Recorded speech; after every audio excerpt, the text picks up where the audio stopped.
최근 멤버십 회원들의 종목 관리에 집중하다 보니 오랜만에 HLB 영상으로 인사드리게 되었습니다. HLB 영상 업로드는 뜸했지만 매일 장전의 주요 시황 이슈와 함께 HLB를 코멘트하고 있으니 참고하시기 바랍니다. 1440명의 구독자가 참여하고 있는 텔레그램 장전 코멘트는 출향파 구독자라면 누구나 무료로 참여하실 수 있으며 고정 댓글의 링크를 통해서 입장하시면 되겠습니다. HLB가 14.38% 상승하며 지난 2월 20일 상한가 이후 가장 높은 상승률을 기록하였습니다. 금일 지수와 HLB의 급등은 공매도 금지가 가장 큰 역할을 했을 것입니다.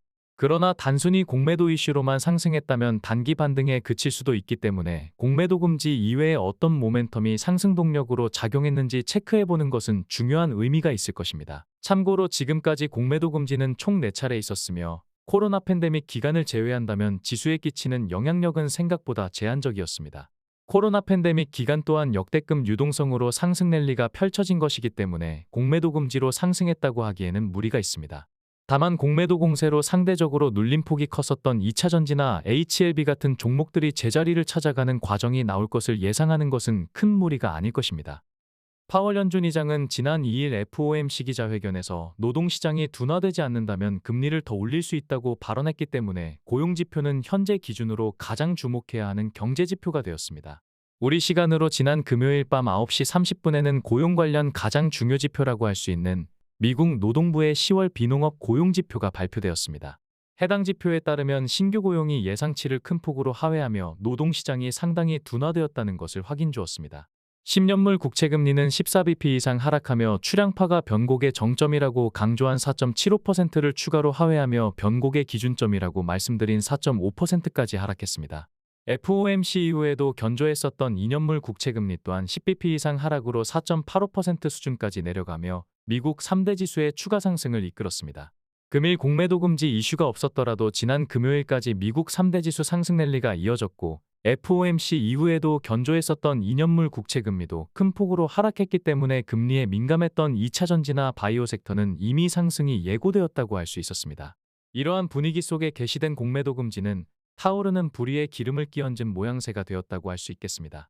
HLB는 개장 전에 의미 있는 기사가 송출되었는데 HLB 자회사인 엘레바가 10월 27일 FDA로부터 중간 리뷰 미팅 결과를 통보받았으며 특이할 만한 이슈 제기가 없었다고 밝힌 내용이었습니다. 중간 리뷰 미팅은 NDA 본심사 개시 후 대략 3개월에서 5개월 사이에 FDA가 주최하는 미팅이며 제출된 자료에 대해 미비점과 보완 사항을 설명하는 회의입니다. 특별히 보완해야 할 사항이 발견되지 않았다는 것을 FDA가 확인시켜 주었기 때문에 HLB의 신약 승인 가능성을 한층 더 높여주었다고 평가할 수 있을 것입니다. FDA는 이외에도 신약 승인 과정에서 전문가들의 의견을 듣는 자문단 미팅을 개최할 필요성이 없다고 전했는데 이는 그동안 FDA 출신 HLB 임원들의 철저한 준비가 큰 역할을 했다는 방증이 될 것입니다. 아시다시피 FDA 신약 승인 결과는 내년 5월 안에 발표되는데 공매도 금지가 갑작스럽게 시행되어 내년 6월 말까지 진행되기 때문에 HLB 공매도 세력들은 진퇴양난의 위기를 맞이한 꼴이 되었습니다. 기술적으로 보면 31,900원에 형성된 단기 저항은 물론이고 33,240원 구간의 강한 저항 앞에서도 밀리지 않고 마감하였습니다. 거래량을 동반한 장대 양봉이 나와주며 단기 저항 구간을 한방에 커버해줬다고 평가할 수 있겠습니다.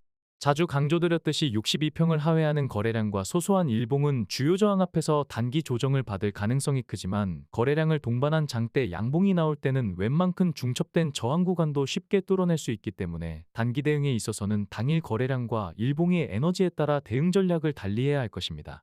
내일은 33,240원을 시종가 모두 안착할 수 있을지가 관건이 될 것이며 다음 저항 구간인 36,350원에서도 일봉의 에너지에 따른 상대적인 대처가 필요할 것입니다. 출향파는 장투 물량과 단타 물량을 구분해서 투자하고 단타 물량은 저항 앞에서는 부분적으로 익절했다가 재매수하는 것을 권장하고 있습니다.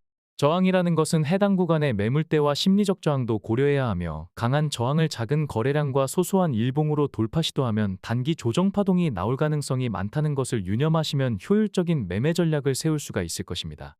주봉상으로 보면 매물대와 심리적 저항이 자리한 33,090원 자리를 어렵지 않게 뚫어내 주었으며 출향파가 올 초부터 강조드렸던 37,673원 자리까지는 큰 무리 없이 돌파할 것으로 전망됩니다. HLB생명과학은 9월 19일 일봉의 에너지가 워낙 막강하기 때문에 해당 구간을 종가로 마감한 것에 만족한 모습입니다.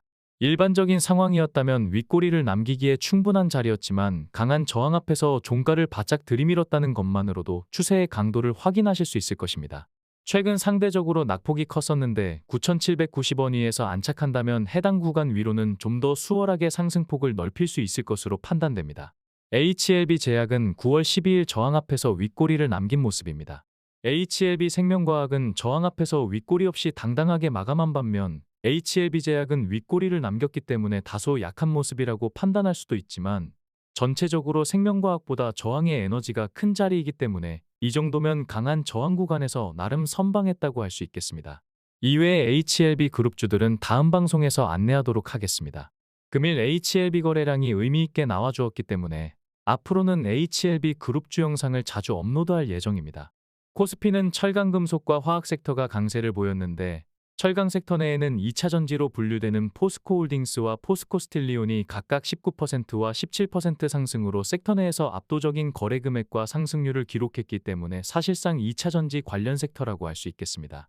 제약바이오는 4.84%나 상승했지만 지수 상승률을 소폭 하회했기 때문에 금일 상승을 주도한 2차 전지 관련주들의 상대적인 위세를 확인할 수 있었습니다.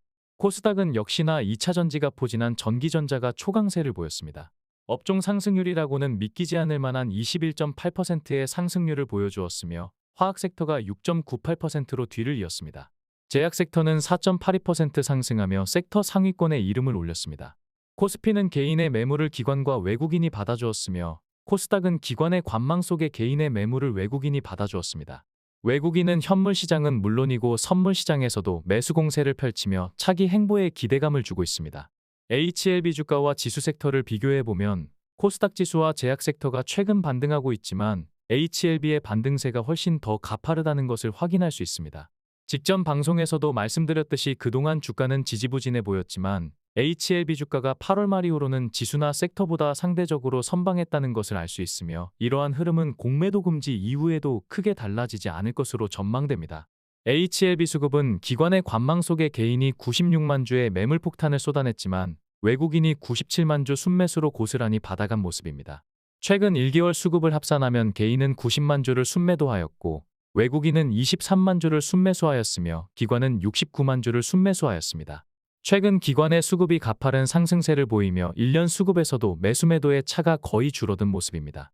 매매주체별 수급 사항을 보면 투신이 9월 14일 108억 순매수 이후 오랜만에 20억 이상을 순매수하였으며 역시나 금융투자는 지수가 급반등하자 단타 물량을 쏟아낸 모습입니다. 연기금은 18억을 순매수하며 역시나 적지 않은 매수 포지션을 보여주었습니다. 공매도 금지로 공매도 비중은 큰 의미가 없겠지만 시장 조성자에 의한 공매도는 여전히 가능하기도 하고 그동안 공매도에 당한 서름을 되갚아주는 차원에서 살펴보도록 하겠습니다. 금일 공매도 비중은 3.65%로 초라한 수준으로 줄어들었다는 것을 확인할 수 있습니다. 금일 대차 잔고는 6,996억 원이며 11월 2일 기준 공매도 잔고는 933만 주로 확인되며 최근까지 공매도 잔고를 꾸준히 쌓아놓았다는 것을 알 수 있습니다. 공매도 잔고는 대상승의 자양분이 될 것이라고 자주 강조드렸는데 공매도 금지까지 압박을 주고 있기 때문에 공매도 세력들은 높게 쌓아놓았던 공매도 잔고가 지금은 원망스러운 애물단지가 될 만도 할 것입니다. 오늘의 HLB를 총평하자면 8월 말 이후 지수나 섹터 대비 지속적으로 견조한 모습을 보인 점이 긍정적이었던 상황에서 금리 이슈가 어느 정도 해소되고 공매도 금지마저 시작되자 그동안 움츠렸던 상승 모멘텀이 한방에 터져나오며 매물 구간을 단숨에 소화해내는 모습이라 상당히 긍정적이라고 평가할 수 있겠습니다. 최근 멤버십 추천 종목에 집중했다고 말씀드렸는데 멤버십 추천 종목은 여전히 지수보다 좋은 모습을 보여주고 있습니다. 얼마 전에 지수가 연초 수준까지 하락했지만 다양한 종목에 분산 투자하여 지수와 비교할 수 없는 투자 성과를 보여주고 있습니다. 최근 바닥권에서 2차 전지를 위시한 과대 낙폭주를 대고 추천한 것도 투자 성과를 높이는 계기가 되었습니다. 공개 추천 종목 또한 최근에는 추가 추천 없이 기존에 진입했던 종목의 대응 전략만 안내해드렸는데 역시나 지수 대비 상당한 성과를 보여주고 있습니다. 다만 공개 추천 종목은 순차적으로 마감할 계획이며 앞으로는 VIP 멤버십 추천 종목과 HLB에만 집중할 계획입니다. 투명하고 정직하게 매매일지를 공개하면서 추천 성과까지 좋다면 출량파 VIP 멤버십에 참여하는 것도 투자 자산을 늘리는 좋은 방법이 될 것입니다. 다음 방송에서는 전체 HLB 그룹주 분석을 이어가겠습니다. 이상으로 금일 방송을 마치겠습니다.